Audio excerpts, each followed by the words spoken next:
Bonjour et bienvenue dans ce cours de géométrie. Commençons donc tout de suite par le sommaire. Dans une première partie, nous allons parler des cercles. Dans une deuxième partie, des triangles.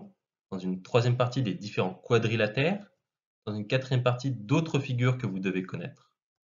Ensuite, dans une cinquième partie, nous allons parler des différents périmètres et aires que vous devez absolument connaître. Dans une sixième partie, nous allons parler volume et aire latérale. Et enfin, dans une septième et dernière partie, nous allons évoquer le théorème de Pythagore et le théorème de Thalès. Procédons tout de suite à l'étude de la première partie consacrée au cercle. La définition mathématique d'un cercle de centre O de rayon R est la suivante. C'est une figure formée de l'ensemble des points situés à une distance R du point O. On va appeler diamètre du cercle la longueur 2R, c'est-à-dire 2 fois le rayon. Voici la représentation d'un cercle. Passons tout de suite à la deuxième partie consacrée cette fois-ci au triangle. Un triangle est une figure qui va posséder 3 côtés, 3 sommets et 3 angles. Quelques propriétés que vous devez connaître sur les triangles. Le côté d'un triangle ne peut être inférieur à la somme des deux autres côtés. Les sommes des angles d'un triangle vaut toujours 180 degrés. Il est toujours très important de le retenir. La somme des angles d'un quadrilatère vaut toujours 360 degrés. Définition d'un triangle rectangle. C'est tout simplement un triangle qui va posséder un angle droit, c'est-à-dire un angle à 90 degrés, comme vous pouvez le voir sur la droite.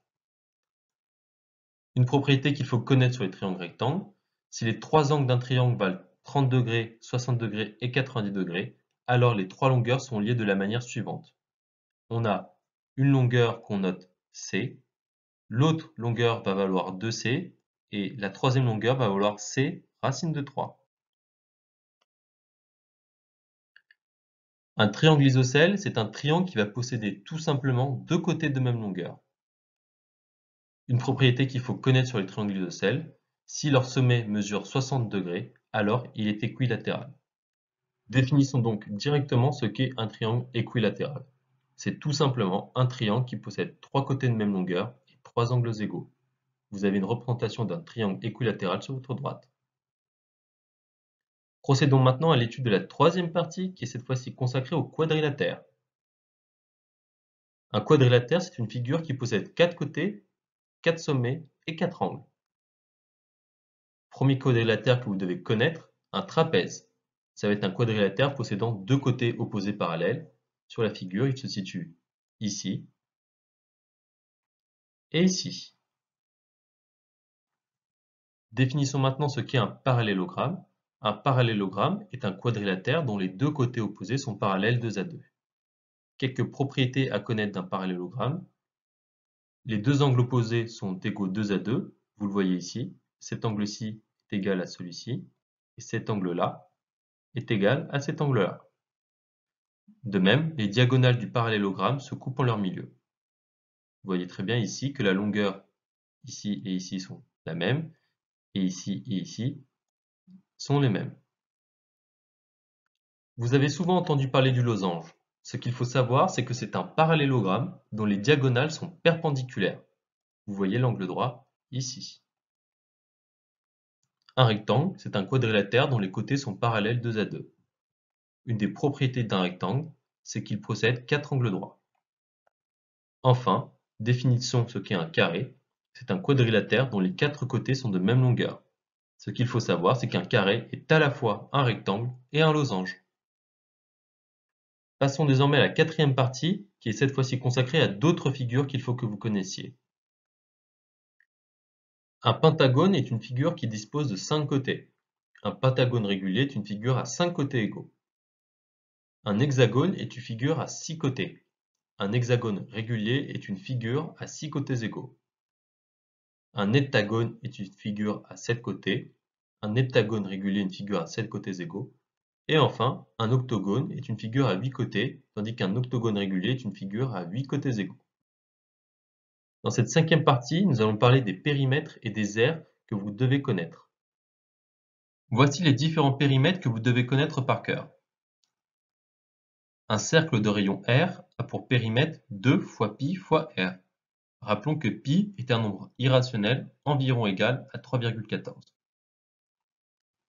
Un arc de cercle de rayon R et d'angle A pour périmètre 2π fois A divisé par 360. Un triangle isocèle de base B et de côté C a pour périmètre B plus 2C. Un triangle équilatéral de côté C a pour périmètre 3C. Un parallélogramme de largeur petit l et de longueur grand L a pour périmètre 2 fois petit l plus L. Un losange de côté C a pour périmètre 4C. Un rectangle de largeur petit l et de longueur grand L a pour périmètre 2 fois, ouvrez la parenthèse, petit l plus grand L, fermez la parenthèse. Un carré de côté petit c a pour périmètre 4 fois petit c. Comment calculer maintenant l'aire d'un triangle? Soit B la base d'un triangle et H sa hauteur. Tout simplement, l'aire d'un triangle est égale à B fois H divisé par 2. Lorsque vous calculez l'aire d'un triangle quelconque, vous pouvez choisir la base que vous voulez. Le principal étant de conserver le principe suivant. La base est toujours perpendiculaire à la hauteur. Ainsi, il existe plusieurs manières de calculer un triangle quelconque, comme vous allez le voir par la suite. Procédons à 2 exemples afin que vous compreniez mieux. Dans le triangle à droite, on choisit C comme base. H1 est la hauteur de la base C. Ainsi, l'aire du triangle sera H1 fois petit c divisé par 2. Dans ce deuxième triangle, on choisit A, ici, comme base. H2 est la hauteur de la base A. Ainsi, l'aire du triangle sera H2 fois A divisé par 2. On a deux cas particuliers lorsqu'on veut calculer l'aire d'un triangle. C'est le cas lorsqu'on a affaire à des triangles rectangles et isocèles. Dans un triangle rectangle, les deux côtés constituant l'angle droit vont former la base et la hauteur. Vous pouvez aussi remarquer qu'un triangle rectangle est la moitié d'un rectangle, ce qui constitue, de fait, une autre manière de calculer son aire. Pour un triangle isocèle, si la base choisie n'est pas l'un des deux côtés égaux, la hauteur associée sera à la fois la bisectrice, la médiatrice et la médiane de la base. Pour calculer l'aire d'un carré de côté C, on applique la formule suivante, C au carré, c'est-à-dire C fois C. Pour calculer l'aire d'un parallélogramme, on prend sa base, petit b, et sa hauteur, petit h, et on applique la formule suivante, petit b fois petit h. Une remarque, cette formule provient du fait qu'un parallélogramme peut se diviser en deux triangles égaux en coupant le long de sa diagonale. Pour calculer l'aire d'un rectangle de longueur grand L et de largeur petit l, on applique la formule suivante, grand L fois petit l. Une remarque, on peut aussi calculer l'aire d'un rectangle en remarquant qu'il est constitué de deux triangles rectangles de base grand L et de hauteur petit l. Pour calculer l'aire d'un losange, on prend sa petite diagonale, notée petit d, et sa grande diagonale, notée grand D. Son aire sera donc égale à petit d fois grand D divisé par 2. Pour calculer l'aire d'un trapèze, on prend sa hauteur, petit h, sa petite base, petit b, et sa grande base, grand B. On applique ensuite la formule suivante, petit h fois, entre parenthèses, petit b plus grand B, le tout divisé par 2. Calculons maintenant l'aire d'un disque ou d'une portion de disque. Soit R, le rayon d'un disque. L'aire du disque est égale à pi fois R au carré. Soit le rayon d'un disque, on considère une portion de ce disque dont l'angle est égal à A. L'aire de cette portion de disque est égale à pi R au carré fois petit a divisé par 360. Attaquons maintenant la sixième partie consacrée au volume et aux aires latérales. L'aire latérale d'un solide, c'est tout simplement l'aire de l'ensemble de ses faces latérales en excluant sa base. Calculons le volume et l'aire latérale d'un parallélépipède rectangle, autrement appelé pavé droit. On définit une longueur, grand L, une largeur, petit l, et une hauteur, petit h. Le volume du parallélépipède rectangle est égal à grand L fois petit h. Son aire latérale est égale à 2 fois, entre parenthèses, grand L fois petit l, plus petit l fois petit h, plus grand L fois petit h. Calculons maintenant le volume d'un cône. Pour cela, on prend son rayon et sa hauteur. Ensuite, on applique la formule suivante, on fait 1 tiers fois pi r au carré fois petit h. Calculons maintenant le volume et l'aire latéral d'une sphère. Pour une sphère, on définit simplement son rayon petit r. Son volume est égal à 4 tiers fois pi r au carré. Son aire latérale est égale à 4 fois pi fois r au carré.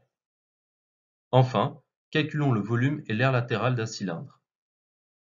Pour un cylindre, on définit son rayon petit r et sa hauteur petit h. Son volume est égal à pi r au carré fois h. Son aire latérale est égale à 2 pi r, entre parenthèses, r plus h. Procédons maintenant à la dernière partie, consacrée au théorème de Pythagore et au théorème de Thalès.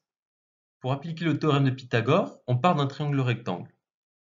On a un premier côté noté A, un deuxième côté noté B et un troisième côté noté C. C est appelé l'hypoténuse du triangle rectangle car c'est son côté le plus long. D'après le théorème de Pythagore, on a A au carré plus B au carré est égal à C au carré. Autrement dit, la somme des carrés des côtés de l'angle droit est égale au carré de l'hypoténuse. Il faut que vous connaissiez quelques triangles pythagoriciens par cœur. D'abord, définissons ce qu'est un triangle pythagoricien. C'est un triangle dont la longueur des côtés sont des antinaturels. Il existe pour vous 4 triangles pythagoriciens à connaître par cœur. N'hésitez pas à mettre pause pour prendre le temps de les noter. Le théorème de Thalès. Pour le théorème de Thalès, on définit un triangle ABC avec une droite DE parallèle au côté BC du triangle ABC. Regardez le schéma suivant. D'après le théorème de Thalès, on peut dire que AD sur AB est égal à AE sur AC, qui est égal à DE sur BC. Merci d'avoir pris le temps de regarder cette vidéo consacrée à la géométrie. Si vous avez des questions ou des remarques, n'hésitez pas à nous envoyer un mail ou à nous contacter directement sur notre plateforme prepacademy.fr via notre chat. Vous pouvez aussi nous suivre sur Facebook ou sur Twitter afin d'être tenu au courant de nos dernières actualités. À très vite sur Prep Academy.